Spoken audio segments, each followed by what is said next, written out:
Biza ngama-squats. Ama-squats yabalekile ukuze ukwazi ukuthi ukubhalansisa umzimba wakho futhi ama-squats noku-stretcha ungakwenza it's either ekuseni uvuka noma ukwazi ukuthi ulule umzimba wakho. Sike sakhuluma kanye nongqongqoshe amanye ama-exercises ongawenza mawusesontweni musukuvuma ukuthi uhlale esontweni usuku lonke, mawuse-office musukuvuma ukuthi uhlale phansi usuku lonke.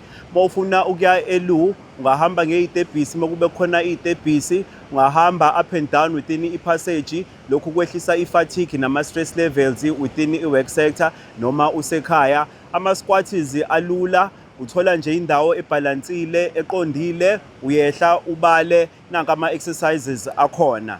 2 3 4 5 6 7 8 9 10 10 9 8 7 6 5 4 3 2 and 1. Kwenze sure ukuthi ngalesi sikhathi uyaphansi uphinde uyaphezulu ubhalansa kahle. Ngithi KZN asibe healthy.